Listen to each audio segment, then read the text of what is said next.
Hello, नमस्कार दोस्तों। Technical coaching classes के यूट्यूब चैनल पे आपका एक बार पुनः स्वागत है। मैं सुभाष जयपाल आपका एक बार से फिर स्वागत करता हूं। दोस्तों, टेक्निकल हेल्पर की भर्तियां आने की पूरी संभावना है, तो आप सभी जी जान लगा के मेहनत करें। जो टॉपिक करवाए जा रहे हैं उनको रिवाइज करें, नोट्स बनाएं। आज अपने टॉपिक में सामान्य भूत पढ़ रहे थे, उसका जो अगला टॉपिक अपने स्टार्ट करने जा रहे हैं उसमें पढ़ेंगे शक्ति। क्या पढ़ेंगे दोस्तों? शक्ति यानी पावर।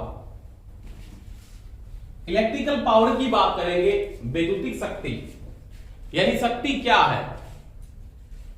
तो सभी को पता है शक्ति क्या है। तो कार्य करने की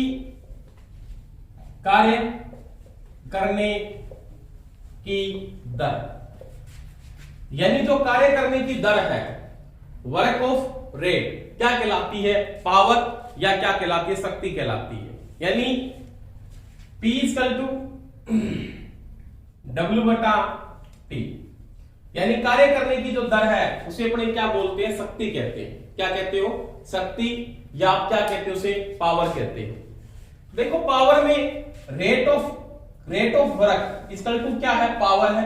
तो ध्यान रखना एक तो कि जो वर्क पढ़ा था आपने ना, वर्क, उसमें आपने पढ़ा था जी VQ, V × में Q, यानी इलेक्ट्रिकल वर्क था ना, वो किसके बराबर था? तो VQ के बराबर था। यानी किसी भी चीज के ऊपर जब पोटेंशियल लगाते हैं, दो पोटेंशियल, तो पोटेंशियल लगाने के बाद जब आवेश चलता है तो उसमें अपना क्या हुआ था? कार्य हुआ था। तो किसमें आया था? जूल के अंदर। किसमें आया था दोस्तों? जूल में। यानी कार्य का मात्रक सभी को पता है जूल है। तो ध्यान रखना, आपके पास ये जो पावर आएगी वो किसमें आएगी? तो जूल, समय किसमें आएगा? सेकंड, जूल प्रति सेकंड। यानी आपको कोई ये पूछ लेता है शक्ति का ऐसा ही मात्रक, शक्ति का ऐसा ही मात्रक क्या है? तो वो है दोस्तों जूल प्रति सेकंड। जूल प्रति सेकंड होता है। परंतु इलेक्ट्रिकल के अंदर वैद्युतिक शक्ति में, वैद्युतिक शक्ति का मात्रक वो सभी को पता है दोस्तों, क्या होता है? वाट। क्या होता है? वाट। क्योंकि एक जूल प्रति सेकंड बराबर 1 वाट लिया जाता है। यानी 1 जूल प्रति सेकंड बराबर क्या होता है दोस्तों? 1 वाट होता है। यानी 1 जूल प्रति सेकंड 1 वाट के बराबर होता है। तो वही बात, इलेक्ट्रिकल पावर की बात करें तो विद्युत शक्ति का जो मात्रक है वो क्या है? वाट है। जैसे मैंने कल बात की थी, कल अपने टॉपिक पढ़ा था ESU, electrostatic unit. Electrostatic unit किसकी इकाई है? तो आवेश की एक छोटी इकाई है। आवेश की एक छोटी इकाई, उसमें आपने बात की थी कि 1 कूलम्ब या 1 कूलाम एक ही बात है। 1 कूलम्ब = 3 × 10⁹ क्या होता है? ESU, इलेक्ट्रोस्टैटिक यूनिट होता है। Electrostatic unit. उसी प्रकार से देखो, ये कूलम्ब क्या है? चार्ज है। और ये चार्ज की छोटी इकाई क्या है? ये आपके पास क्या है दोस्तों? ये है ESU, स्थिर विद्युतिक यूनिट। किसकी इकाई है? तो दोस्तों आवेश की है। आप धारा की इकाई न कर देना। तो आगे देखो, इसमें आपके पास नॉर्मल बात है। P = मैं ये भी लिख सकता हूं VQ/T, क्योंकि W यानी वर्क = क्या है? VQ है। W = क्या है? आपके पास VQ है। तो नॉर्मल सी बात, आपने इससे पहले यह भी पढ़ा है कि जो Q था ना, Q आवेश बराबर आपने क्या पढ़ा था? I × T। यानी Q = क्या है? IT है। तो मैं यहां पे इस Q को हटा सकता हूं। किसको हटा सकता हूं दोस्तों? Q को। Q का मतलब आवेश है, वो किसके बराबर है? यानी आपको ये भी पता है 1 कूलम्ब, जो आपने पढ़ा 1 कूलम्ब किसके बराबर? 1 एम्पियर सेकंड है। यानी आवेश को या तो कूलम में लेंगे या किस में लेंगे, एम्पियर सेकंड में लेते हैं। तो वही बात है दोस्तों, अगर मैं Q को हटाता हूं तो Q की जगह मैं किसको लिख सकता हूं, IT को लिख सकता हूं। तो P इक्वल टू मैं आगे क्या लिख सकता हूं, P बराबर मैं लिख सकता हूं VI T बटा में क्या हो जाएगा जी T, T से T आप क्या कर सकते हो क्रॉस, यानी पावर बराबर, यानी P इक्वल टू उस समय क्या होता है आपके पास VI होता है। तो इलेक्ट्रिकल जो पावर है वो किसके बराबर होती है दोस्तों, P बराबर V इंटू I होता है, और वो किस में आती है दोस्तों, तो वो आती है वाट के अंदर। ये इलेक्ट्रिकल पावर को किस में लिया जाता है, तो अपने लेते हैं वाट के अंदर। तो ये थी बात किसकी, पावर, यानी P इक्वल टू आपके पास क्या है VI होता है। तो P इक्वल टू VI यानी V into I equal to क्या आपके पास पावर है, क्या है पावर। आगे आप ये भी पढ़ोगे, जैसे आप इसके बाद टॉपिक पढ़ेंगे ओम्स लॉ। ओम्स लॉ में नॉर्मल सी बात है, आपने पढ़ रखा है V बराबर क्या होता है दोस्तों IR, क्या होता है IR। एक ऐसे बना आगे बातें पढ़ेंगे अपने। तो आप P बराबर यहां पे ये भी लिख दोगे, V को हटा के आप R लिख सकते हो इंटू में R, I इक्वल टू क्या लिख सकते हो I स्क्वायर इंटू में R, यानी P बराबर V को हटाया, V की जगह आपने IR को यूज किया, तो आप लिख सकते हो I स्क्वायर R, और आप I बराबर क्या लिख सकते हो दोस्तों, तो वो लिख सकते हो V बटा में R। तो P बराबर आप ये भी लिख सकते हो क्या, P बराबर आप किसको हटा रहे हो, I को हटा रहे हो, I की जगह क्या लिखा V बटा, तो P बराबर क्या होता है दोस्तों V स्क्वायर बटा में RV होता है। तो ये जो पावर है ना, ये वाली पावर, ये आपके पास कौन सी पावर है, इसकी इलेक्ट्रिकल पावर है। कौन सी पावर है, इलेक्ट्रिकल पावर। इसका जो मात्रक है वो क्या होता है दोस्तों, वाट होता है। बड़ी इकाई में अपने किलोवाट लेते हैं, क्या लेते हैं किलोवाट। उससे बड़ी इकाई में आप क्या लेके चलते दोस्तों, मेगावाट लेके चलते। सिंपल सी बात है, क्योंकि 1 किलोवाट में 1000 वाट होते हैं और 1 मेगावाट में 10 की पावर 6 वाट होते हैं, यानी सिंपल बात है 1 kilowatt equal to 1000 watt, 1 megawatt equal to 10 की पावर 6 वाट भी होता है। तो ये बड़ी इकाइयां, ये क्या है बड़ी इकाई है, किलोवाट में हो सकती है आपकी, और किस में हो सकती है दोस्तों, मेगावाट में। तो वही बात है, शक्ति क्या है, कार्य करने की जो दर है वो क्या कहलाती है, आपकी शक्ति कहलाती है। P इक्वल टू W बटा T होता है, और W की जगह आप क्या लिख सकते हो, VQ लिख सकते हो, क्या लिखते हो दोस्तों VQ, और Q की जगह क्या लिखा आपने IT लिखा, तो P इक्वल टू VI होता है, P बराबर I स्क्वायर इंटू RV होता है, P बराबर V स्क्वायर बटा RV होता है। आगे अपने ये बहुत में काम आएगा। तो ध्यान रखना एक बात का, अपने को क्वेश्चन में यहां पे ये पूछ सकता है, ये बात शक्ति का ऐसा ही मात्रक क्या है, तो अपने को दोस्तों बोला जूल प्रति सेकंड है। आप वहां पे उसमें वाट मत कर देना, आपको ये पूछ रहा है शक्ति का ऐसा ही मात्रक क्या है, तो जूल प्रति सेकंड होता है। परंतु वो ये पूछ रहा है वैद्युतिक शक्ति का मात्रक क्या होता है, फिर दोस्तों क्या करना है, अपने को वाट करना है। क्यों, 1 जूल प्रति सेकंड बराबर क्या होता है, 1 वाट होता है। 1 जूल प्रति सेकंड बराबर 1 वाट होता है। उसके बाद मैंने बात की थी कि 1 किलोवाट में 1000 वाट भी होते हैं, और 1 मेगावाट में 10 की पावर 6 वाट भी होते हैं। तो ये मेगावाट इसकी बड़ी इकाई है, किलोवाट इससे छोटी, और वाट इससे भी क्या है, छोटी से छोटी इकाई। जैसे आपके पास मिलीवाट हो गया, माइक्रोवाट हो गया, नैनो हो गया, पिकोवाट हो गया, तो वो अपने बाकी पढ़ेंगे। फेंटीवाट हो गया, तो वो बहुत सी छोटी इकाई अपने यूज की जाती है, जिनके बारे में आगे अपने पढ़ेंगे। तो इसके बाद में बात किसकी की थी, अपने शक्ति की। तो ये आपके पास क्या है, पावर है। इसके बाद देखो दोस्तों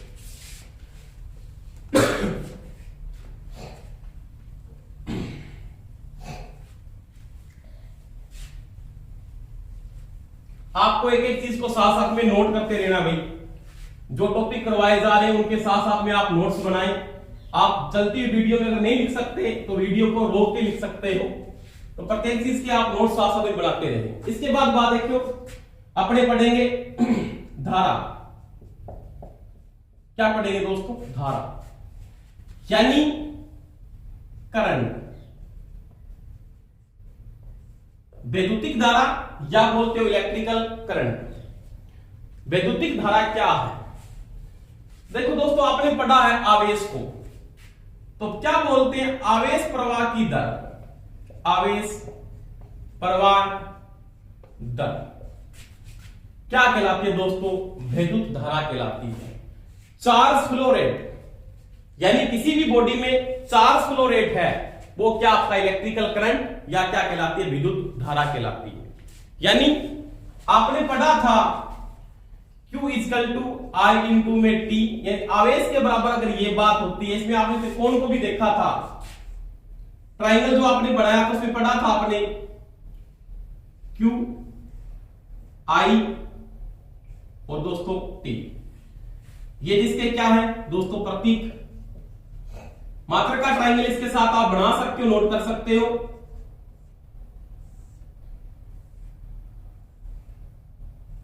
आवेश किसमें मापते हो, कूलम या कूलाम में।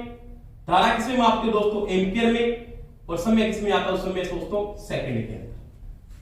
अब देखो I इक्वल टू आवेश प्रवाह की दर, ये देखो आवेश प्रवाह की जो दर है वो क्या कहलाती है, विद्युत धारा, या क्या कहलाता है, इलेक्ट्रिकल करंट कहलाता है। यानी किसी भी बॉडी के अंदर या किसी भी परिपथ के अंदर या किसी भी सर्किट के अंदर आवेश प्रवाह चार्ज फ्लो रेट है, वो आपका क्या इलेक्ट्रिकल करंट होता है।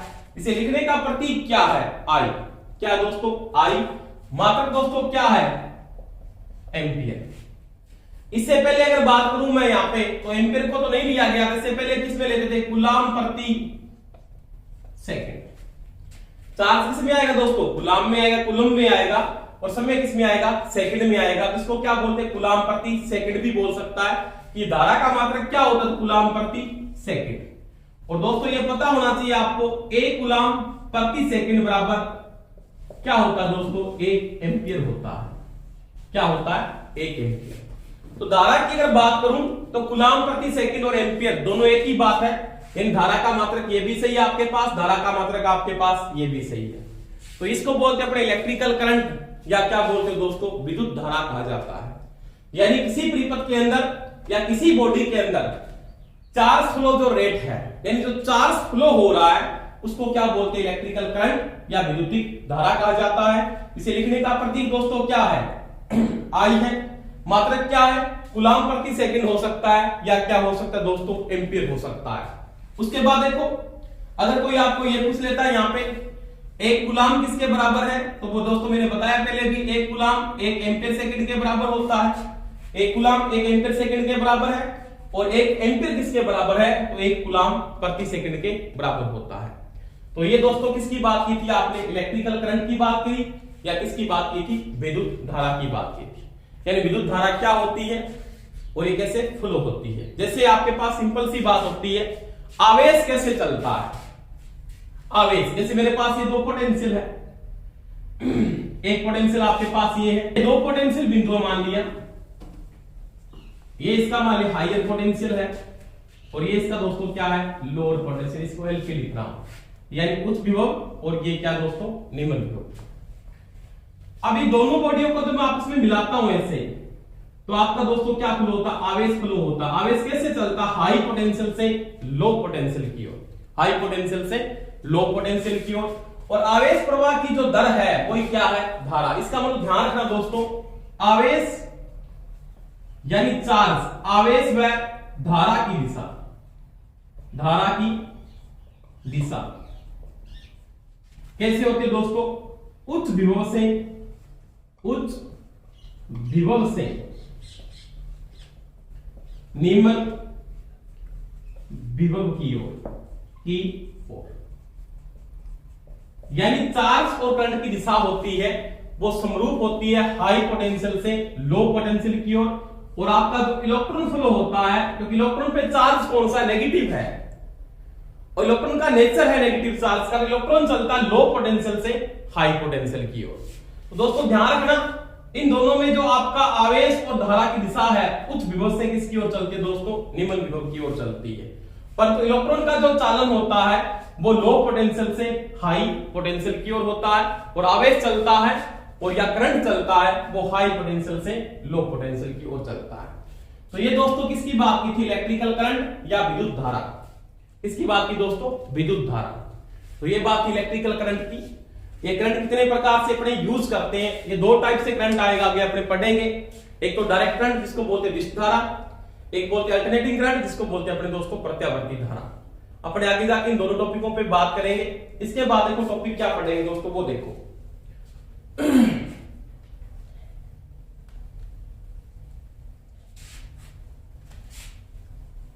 अब देखो दोस्तों, इलेक्ट्रिकल करंट की जो बात करें, आपके पास दो प्रकार के करंट आप यूज करते हो, डीसी कौन सा दोस्तों?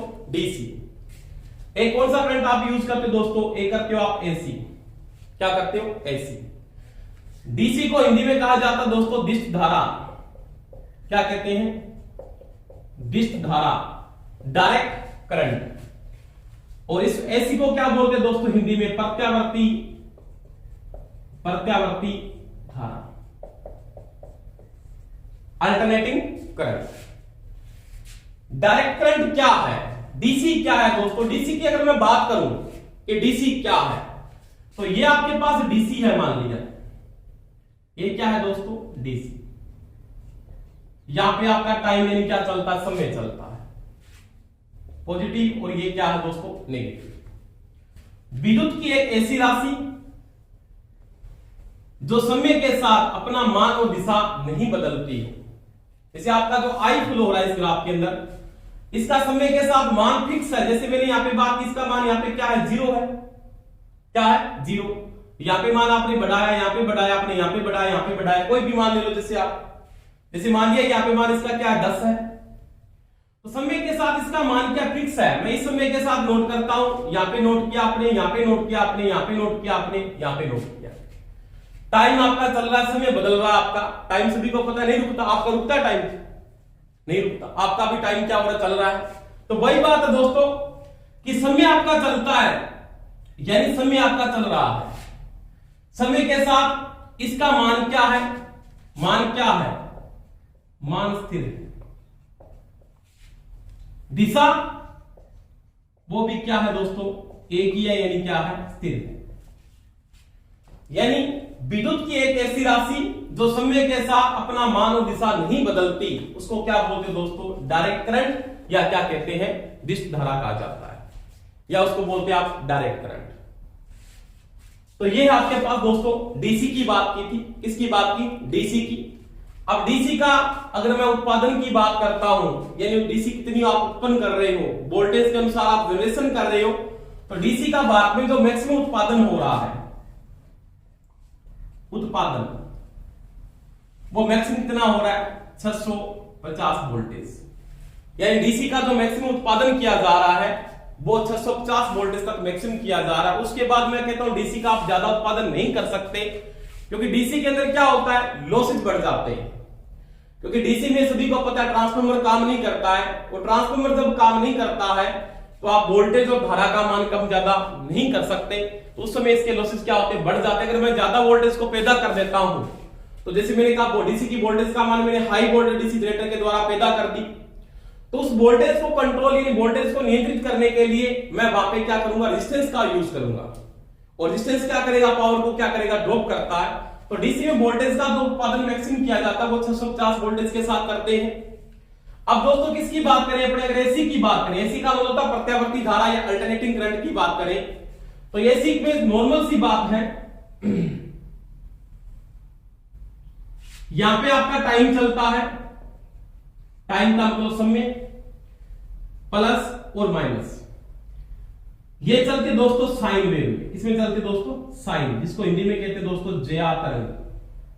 क्या कहते हैं दोस्तों? ज्या तरंग। देखो समय आपका चेंज हो रहा है, समय के साथ साथ इसका मान क्या हो रहा है दोस्तों? चेंज होता है। समय के साथ स्टार्टिंग में मान नोट किया आपने, ये मान था, फिर इसका मान दोस्तों बढ़ा, फिर इसका मान दोस्तों और बढ़ा, फिर इसका दोस्तों और मान कम हुआ, वापिस क्या हो गया? 0।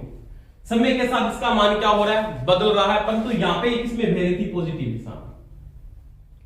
उसके बाद देखो इसका मान चेंज होता है, परंतु दिशा भी क्या हो चुकी है दोस्तों? बदल चुकी है। फिर भी मान माइनस के अंदर इसका क्या हो रहा है? चेंज हो रहा है। फिर दिशा किसमें चली गई? नेगेटिव में। तो विद्युत की एक ऐसी राशि जो समय के साथ मान व दिशा दोनों बदलती है, दोनों बदलती है, उसे दोस्तों क्या बोलते हैं? प्रत्यावर्ती धारा, या क्या कहा जाता है? अल्टरनेटिंग करंट कहते हैं। यानी आपका टाइम चल रहा है, टाइम के साथ इसका मान चेंज हो रहा है। यहां पे इसकी क्या होती है? मैक्सिमम वैल्यू, उच्चतम मान, इसको शिखर मान कहते हैं, चोटी का मान कहते हो, पीक वैल्यू कहते हो। तो ये इसका शिखर मान है यहां पे। इसके बाद वापिस इसका मान कम हुआ, वापिस यहां पे इसका मान क्या हो गया? 0 हो गया। क्या हो गया? 0। वापिस इसका मान किसमें चला गया? पहले ये पॉजिटिव में गया, दिशा चेंज किस होगी? इसमें आ गई, ये नेगेटिव में आ गई। यानी धारा की दिशा आपकी क्या हो चुकी है? बदल चुकी है। यहां पे भी इसका क्या है, शिखर मान, क्या है शिखर मान, पीक वैल्यू, उच्चतम मान या चोटी का मान बोलते हो। तो इस समय के साथ मान और दिशा दोनों जो बदलती है उसको प्रत्यावर्ती धारा या क्या कहते हैं दोस्तों, अल्टरनेटिंग करंट कहा जाता है। अब इसमें जो भारत में जो इसका उत्पादन होता है, भारत में उत्पादन एसी का जो अधिकतम भारत में जो उत्पादन होता है, अधिकतम की बात कर रहा हूं दोस्तों, अधिकतम डीसी की बात की है, अधिकतम किसकी बात कर रहा हूं, एसी की। भारत में उत्पादन एसी का जो अधिकतम होता है वो होता है दोस्तों 33 केवी या 33,000 वोल्टेज।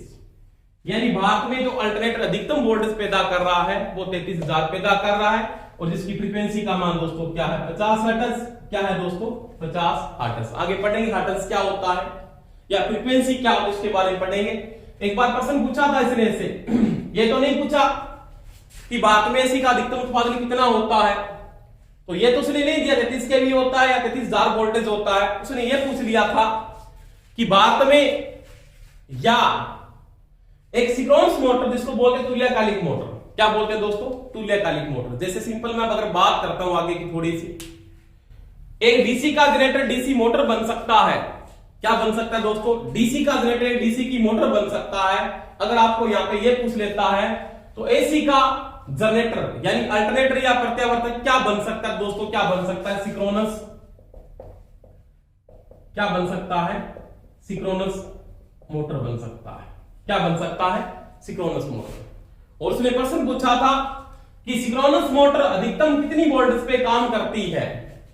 तो दोस्तों सिंक्रोनस मोटर होता है वही अल्टरनेटर होता है, उसकी अधिकतम वोल्टेज का मान कितने पे काम कर सकती है, वो 33,000 वोल्टेज या 33 केवी पे क्या कर सकती है, कार्य कर सकती है। तो ये नॉर्मल सी बातें आगे में अपने डिटेल से पढ़ेंगे। एसी डीसी की वेव के आधार पे कितने प्रकार की होती है, वेव के आधार पे एसी कितने प्रकार की होती है, इसको ज्या तरंग कहते हैं। क्या बोलते हो, ज्या तरंग, या इसको बोलते हैं साइन वेव कहते हो आप, यहाँ पे आप क्या बोलते हो, इसको प्योर डीसी या बोलते हो आप शुद्ध डीसी कहते हो। इसके कितने प्रकार होते हैं, इसके कितने प्रकार होते हैं। तो अपने जब एसी डीसी की डीपली टॉपिक पढ़ेंगे आगे विवरण से, तब इनकी अपने बातें और करेंगे। तो ये आपने बात की थी कि एसी और डीसी दो प्रकार की धाराएं अपने यूज की जाती है। डीसी क्या है, विद्युत की एक ऐसी राशि जो समय के साथ मान और दिशा नहीं बदलती है, उसे दिश धारा या डायरेक्ट करंट कहा जाता है, जिसका भारत में अधिकतम उत्पादन 650 वोल्टेज के साथ किया जाता है। और एसी में दोस्तों क्या है, समय के साथ मान और दिशा दोनों बदलती है, उसको बोलते हैं प्रत्यावर्ती धारा या अल्टरनेटर। भारत में इसका अधिकतम उत्पादन, भारत में इसका अधिकतम उत्पादन 33 केवी या 33,000 वोल्टेज किया जाता है। इसकी फ्रीक्वेंसी लिखी जाती है दोस्तों 50 हर्ट्ज, प्लस माइनस कितनी होती है आगे इसकी बात करेंगे अपने। और देखो अगर प्रश्न में आपको यह पूछ लेता है अल्टरनेटर कितनी वोल्टेज पैदा करता है, तो अल्टरनेटर का उल्टा रूप क्या है, सिंक्रोनस मोटर। तो सिंक्रोनस मोटर अधिकतम कितनी वोल्टेज पे काम करती है, 33 केवी या 33,000 वोल्टेज पे क्या करती है दोस्तों, कार्य करती है। तो ये बात किसकी थी दोस्तों, धारा यानी किसके बारे में पढ़ा आपने, करंट के बारे में। आगे देखो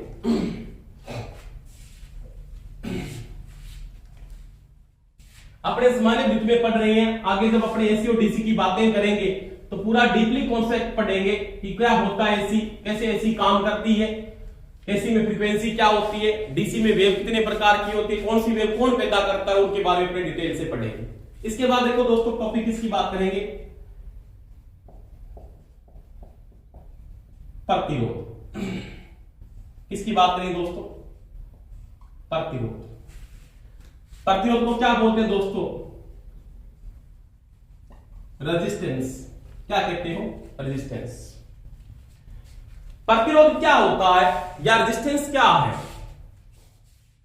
देखो दोस्तों वैद्युतिक परिपथों में धारा के प्रवाह में जो बाधा उत्पन्न करता है उसे क्या कहते हो, प्रतिरोध। यानी क्या कहता है, धारा के प्रवाह में जो बाधा उत्पन्न करता है वह आपका क्या कहलाता है दोस्तों, प्रतिरोध, या उसको क्या कहते हैं दोस्तों, रेजिस्टेंस कहते हैं। जिसे लिखने का प्रतीक दोस्तों क्या है, आर। लिखने का प्रतीक क्या, प्रतिरोध को आर है। ये इसका क्या है दोस्तों, प्रतीक। क्या है दोस्तों, प्रतीक। यानी इसके लिखने का जो प्रतीक की बात करें, यानी इसको लिखने का जो प्रतीक है वो तो आपके पास क्या है, वो तो है R। अगर मैं इसकी मात्रक की बात करूं, यानी प्रतिरोध का मात्रक क्या है, तो वो दोस्तों क्या है, ओम। क्या है, ओम।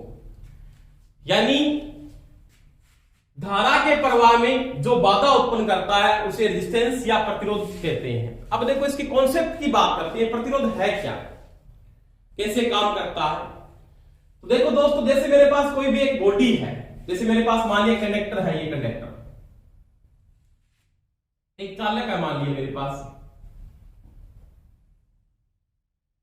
ये कंडक्टर है। सभी को पता दोस्तों किससे बना है कंडक्टर, कंडक्टर बना है परमाणुओं के सहयोग से, क्योंकि पदार्थ है। पदार्थ किससे बनता है, अणुओं के संयोग से। अणु किससे बनता है, परमाणुओं के संयोग से बनता है। और मैंने आपको बताया दोस्तों, इससे पहले बात की थी कि कोई भी अगर चालक है, क्या है, चालक, ये मेरे पास एक क्या है, चालक है, यानी क्या है दोस्तों, कंडक्टर है। चालक में जो फॉरवर्डिंग गैप बनता है वो न के बराबर बनता है। ये इसका कौन सा बैंड है, कंडक्शन बैंड। ये इसका कौन सा बैंड है, बैलेंस बैंड। और ये इसका क्या है, एनर्जी गैप। क्या है दोस्तों, एनर्जी गैप, जिसको अपने क्या बोलते हैं दोस्तों, फॉरवर्डिंग गैप कहा जाता है। क्या कहते हैं, फॉरवर्डिंग गैप। मैंने कहा था एक चालक में फॉरवर्डिंग गैप नहीं बनता, और इसका जो एनर्जी गैप होता है, क्या होता है दोस्तों, एनर्जी गैप, वो लगभग होता है दोस्तों 0 eV। क्या होता है, 0 eV। यानी एक कंडक्टर या एक कोई बॉडी है, एक कंडक्टर की बॉडी है, अगर वो फ्री है तो उसमें क्या है, इलेक्ट्रॉन तो है। क्या है, इलेक्ट्रॉन। इसके अंदर इलेक्ट्रॉन है आपके पास ऐसे, जो क्या कर रहे हैं, रैंडमली का मतलब होता है ये एक सामान्य तापमान के ऊपर रैंडमली गति कर रहे हैं। कौन से, कंडक्शन बैंड वाले इलेक्ट्रॉन, जो यहां पे बहुत से इलेक्ट्रॉन थे आपके। मैंने इससे पहले बात की थी, कल बात की थी टॉपिक में अपने, कि एक चालक के अंदर कंडक्शन बैंड में बहुत से इलेक्ट्रॉन होते हैं। बैलेंस बैंड में तो होते ही होते हैं, कंडक्शन बैंड में क्या होते हैं, बहुत से इलेक्ट्रॉन होते हैं जो एक रैंडमली गति करते हैं। रैंडमली का मतलब क्या होता है कि वो एक दिशा में गति नहीं करते। जैसे कोई इधर गति कर रहा है, कोई इधर गति कर रहा है, कोई इधर गति कर रहा है, और कोई इधर गति कर रहा है। ये सिंपल बात है। कोई इलेक्ट्रॉन इधर गति कर रहा है, कोई इलेक्ट्रॉन इधर गति कर रहा है, कोई इधर गति कर रहा है, और कोई गति इधर कर रहा है। यानी ये रैंडमली गति कर रहे हैं। किसके ऊपर, थर्मल वेलोसिटी के कारण। थर्मल वेलोसिटी के कारण ये रैंडमली क्या कर रहे हैं, गति कर रहे हैं। परंतु जैसे इस चालक के ऊपर या इस बॉडी के ऊपर, कंडक्टर की बॉडी के ऊपर क्या लगाते हो आप, एक पोटेंशियल लगा देते हो। पोटेंशियल का मतलब एक और तो क्या लगा दिया आपने, हाई पोटेंशियल लगा दिया। इसका मतलब मैंने बात की थी, प्लस का मतलब होता है एचपी, हाई पोटेंशियल लगा दिया आपने। और एक और क्या लगा दिया आपने, लोअर पोटेंशियल लगा दिया, यानी क्या लगा दोस्तों, एलपी लगा दिया। तो उस समय क्या होता है, ये पहले थर्मल वेलोसिटी के कारण रैंडमली गति कर रहे थे, परंतु जैसे ही आपने पोटेंशियल लगाया तो ये क्या करते हैं दोस्तों, एक रेखीय गति करना शुरू कर देते हैं एक दिशा के अंदर। और इलेक्ट्रॉन का नेचर सभी को पता है, इससे पहले मैंने बात की थी। इलेक्ट्रॉन चलता कैसे है, नेगेटिव से पॉजिटिव की ओर, नेगेटिव से पॉजिटिव की ओर चलता है। यानी लोअर पोटेंशियल से किसकी ओर चलता है दोस्तों, हाई पोटेंशियल की ओर चलता है। जैसे मैंने उसके ऊपर एनर्जी यानी पोटेंशियल, जैसे एनर्जी का पोटेंशियल मैंने लगाया, एक और हाई पोटेंशियल लगा दिया, और एक और मैंने दोस्तों क्या लगा दिया, रोल पोटेंशियल लगाते ही पहले जो इलेक्ट्रॉन आपके रैंडमली गति कर रहे थे वो क्या करते हैं, बाद में एक रेखिक गति करते हैं, लीनियरली चलना क्या कर देते हैं, शुरू कर देते हैं। और जब ये इलेक्ट्रॉन लीनियरली चलते हैं, क्या चलते हैं दोस्तों, लीनियरली। जैसे कोई इलेक्ट्रॉन चल रहा है, लीनियरली इलेक्ट्रॉन चल रहा है, जैसे ये इलेक्ट्रॉन चला लीनियर। अब ये इलेक्ट्रॉन जब चलेगा ना, तो ये इसमें क्या है, इस चालक में बहुत से परमाणु है दोस्तों, समझना इस बात को। इस चालक में क्या है, बहुत से परमाणु, और परमाणुओं के संयोग से क्या बना है, पदार्थ को मैंने बनाया है। तो जैसे ये इलेक्ट्रॉन यहां से चल रहा है तो किससे जाके टकरा रहा है, ये परमाणु से टकरा रहा है। परमाणु का मतलब किससे टकरा रहा है दोस्तों, एटम से टकरा रहा है। किससे टकरा रहा है, एटम से। अब ये इलेक्ट्रॉन यहां से जो चल रहा है वो परमाणु से टकराव करके चलता है, और टकराव करने के कारण इसकी गति क्या हो जाती है दोस्तों, धीमी हो जाती है। गति दोस्तों क्या हो जाती है इसकी, धीमी यानी क्या हो जाती है दोस्तों, मंद हो जाती है। और जब इलेक्ट्रॉन की गति मंद हो जाती है तो धारा की प्रवाह में क्या आती है दोस्तों, बाधा उत्पन्न होती है। क्योंकि इलेक्ट्रॉनों की प्रवाह की दर को भी विद्युत धारा कहते हैं, आवेश प्रवाह की दर को भी धारा कहते हो आप दोस्तों। तो वही बात है कि जैसे ही आपका इलेक्ट्रॉन चलता है, इलेक्ट्रॉन परमाणुओं से टकराता है, परमाणु से टकराव करके चलता है। और जब ये परमाणुओं से टकराव करके दोस्तों चलता है तो उसकी गति क्या होती है, मंद यानी धीमी हो जाती है, जिसके कारण जो प्रवाह में बाधा उत्पन्न हो रही है उसको क्या कहते हैं दोस्तों, प्रतिरोध या क्या कहा जाता है, रेजिस्टेंस कहा जाता है। तो ये बात किसकी थी दोस्तों, रेजिस्टेंस की बात की। मैंने पूरा खोल के बताया कि रेजिस्टेंस क्या होता है। इसमें अपने पढ़ा था कि मैंने एक कोई चालक की बॉडी पर बिना पोटेंशियल लगाए, मैंने यहां पे पोटेंशियल नहीं लगाया, यहां पे पोटेंशियल लगाया, तो थर्मल वेलोसिटी के कारण, इन टेम्परेचर के कारण, रूम टेम्परेचर हो गया, थर्मल वेलोसिटी के कारण ये जो इलेक्ट्रॉन थे ये रेंडमली गति करते, रेंडमली का मतलब ये चारों ओर चलते, कोई एक दिशा में नहीं चलते, कोई इधर जा रहा है, कोई इधर जा रहा है, कोई इधर जा रहा है, कोई इधर जा रहा है। परंतु जैसे आपने इनके ऊपर पोटेंशियल लगाया, जैसे दोस्तों आपने इसके ऊपर पोटेंशियल लगाया तो ये इलेक्ट्रॉन क्या करते हैं, रैखिक गति करना शुरू कर देते हैं। रैखिक का मतलब लीनियरली, रैखिक गति। उस समय इलेक्ट्रॉन का प्रवाह एक दिशा में शुरू हो जाता है और उसके कारण क्या होती है दोस्तों, धारा का प्रवाह होना शुरू होता है। और जब धारा का प्रवाह हो रहा है उसमें मेरे को पता है इलेक्ट्रॉन चल रहा है, इलेक्ट्रॉन के साथ टकराव करता है, क्योंकि ये किससे बना है, पदार्थ या चालक किससे बना है, परमाणुओं के सहयोग से बना हुआ है। जब ये परमाणुओं के साथ क्या करता है दोस्तों, इलेक्ट्रॉन टकराव करता है तो उसकी गति क्या होती है दोस्तों, मंद या धीमी हो जाती है।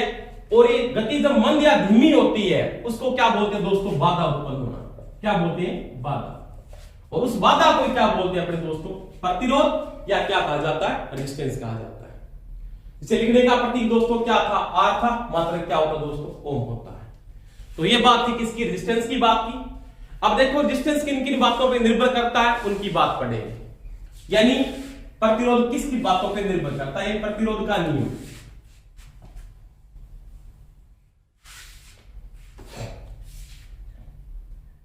प्रतिरोध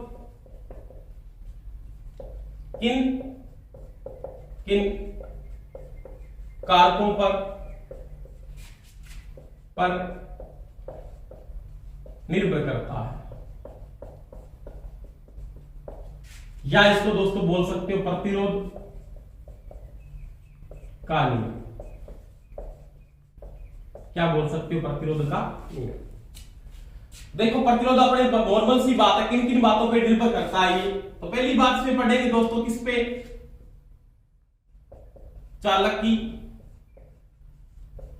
लंबाई, चालक की लंबाई। दूसरी बात चालक का अनुप्रस्थ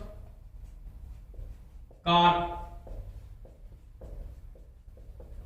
क्षेत्रफल। इसको चालक की लंबाई को मैंने लिख दिया एल है, काट को दोस्तों क्या लिख दिया आपने, ए, इसका मतलब एरिया। तीसरी बात दोस्तों चालक पदार्थ की किस्म, बहुत इंपॉर्टेंट बात है ये।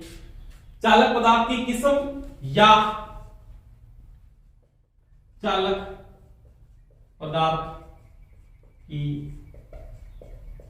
प्रतिरोधकता, इसको दोस्तों क्या बोलते हो आप, विशिष्ट प्रतिरोध। क्या बोलते हो, विशिष्ट प्रतिरोध। इसको रो से लिखा जाता है, पढ़ेंगे इसके बारे में। तीसरी बात, चौथी बात दोस्तों तापमान। इस पे तापमान, यानी एक जो रेजिस्टेंस है वो किन किन बातों के प्रति उत्तरदायी है।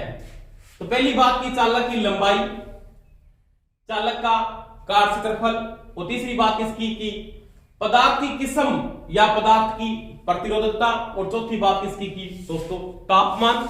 इसको अपने आगे जाके पढ़ेंगे किसमें, ताप गुणांक। इसमें पढ़ेंगे दोस्तों ताप गुणांक में पढ़ेंगे। तो ये बात है कि रेजिस्टेंस किन किन बातों पे डिपेंड करता है। तो चालक की लंबाई के साथ उसका क्या संबंध है ये पढ़ेंगे, चालक के एरिया के साथ उसका क्या संबंध है ये पढ़ेंगे, और चालक पदार्थ के किस्म के साथ क्या संबंध है ये पढ़ेंगे, और तापमान के साथ या ताप गुणांक के साथ उसका क्या संबंध है ये पढ़ेंगे। तो चालक मुख्य रूप से 4 बातों पर निर्भर करता है, उन 4 बातों के बारे में पढ़ेंगे दोस्तों। तो देखो पहली बात में ये क्या बोलता है, चालक की लंबाई। किसकी बात कहता हूं दोस्तों, चालक की लंबाई। देखो ये क्या कहता है कि कोई भी डिस्टेंस है ना, वो चालक की लंबाई के क्या है दोस्तों, समानुपाती होता है। क्या होता है, समानुपाती। समानुपाती में बोलोगे आप रेखिक समानुपाती होता है दोस्तों।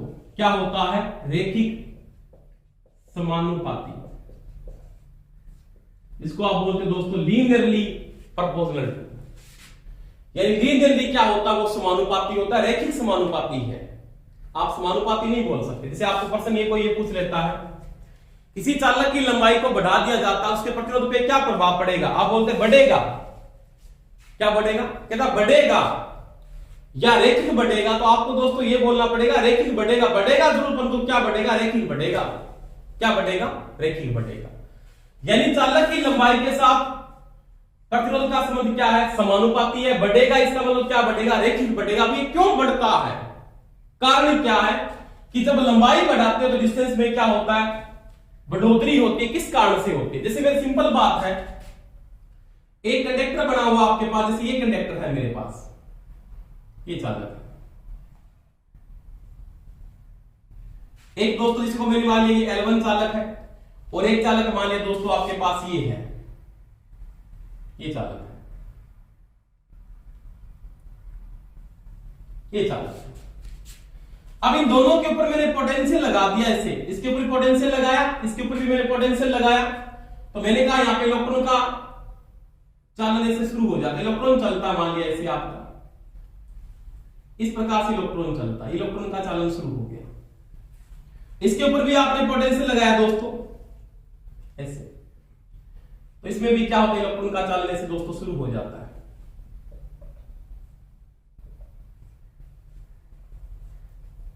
ये इलेक्ट्रॉन चलता है। अब दोस्तों देखो इसमें क्या है, ये इलेक्ट्रॉन यहां से चल के जब यहां तक पहुंचता तो इसमें इलेक्ट्रॉन में टकराव क्या होता दोस्तों, कम हो रहा है, क्योंकि इसकी लेंथ क्या है, कम है। ये इसमें परमाणु की संख्या क्या है, कम है, क्योंकि छोटा पदार्थ है। और इसमें टकराव देखो यहां से चलता है, इसको ज्यादा टकराव करके चलना पड़ेगा, इसकी दूरी क्या है, ज्यादा है। और इसमें जब ज्यादा टकराव होगा तो बाधा क्या पैदा होगी, ज्यादा पैदा होगी। इसमें बाधा पैदा क्या होगी दोस्तों, कम पैदा होगी।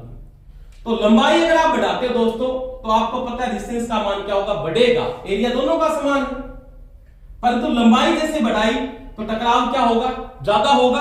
और ज्यादा टकराव होगा तो डिस्टेंस का मान क्या होगा, ज्यादा होगा। अगर कम टकराव होगा तो डिस्टेंस का मान क्या होगा, कम होगा। तो प्रतिरोध लंबाई के समानुपाती है। और कैसे समानुपाती दोस्तों, रेखिक समानुपाती। समानुपाती नहीं बोलना पड़ेगा। अगर कोई अपने को यह पूछ लेता है किसी चालक की लंबाई को बढ़ाने पे उसके डिस्टेंस पे क्या प्रभाव पड़ेगा, तो आप बोलोगे बढ़ेगा। डिस्टेंस क्या होगा, बढ़ेगा, परंतु कैसे बढ़ेगा दोस्तों, रेखिक बढ़ेगा। अब ये रेखिक बढ़ना क्या होता है वो देखो, रेखिक बढ़ना क्या होता देखो।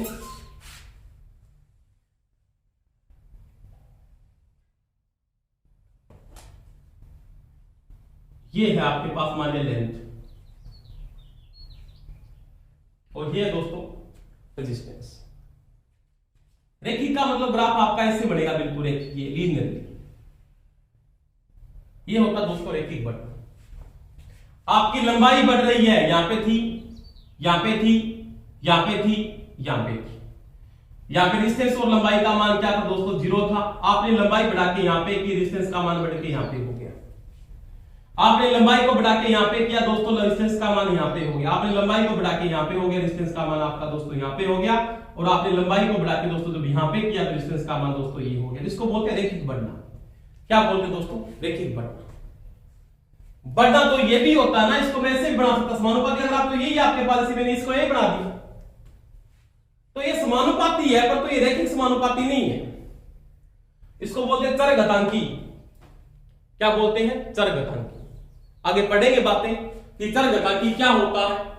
तो ध्यान रखना दोस्तों कि जो चालक के साथ बात कर रहा है, किसकी बात कर रहा है, कंडक्टर के साथ, कि जब किसी चालक की लंबाई को बढ़ाया जाता है तो उसका डिस्टेंस बढ़ेगा दोस्तों। और क्या बढ़ेगा, रेखिक बढ़ेगा। इसका मतलब लंबाई के साथ जो डिस्टेंस का संबंध है वो रेखिक क्या है, समानुपाती है। यानी जब आपने लंबाई बढ़ाई तो प्रतिरोध रेखिक लंबाई के साथ रेखिक बढ़ेगा। आपने लंबाई को कम किया तो आप बोलोगे दोस्तों रेखिक क्या करेगा, घटेगा। बढ़ेगा तो रेखिक बढ़ेगा, घटेगा तो रेखिक घटेगा। जैसे सिंपल बात है, यहां पे 100 मीटर थी लंबाई, मान लिया रेजिस्टेंस का मान 10 ओम था। क्या था, 10 ओम।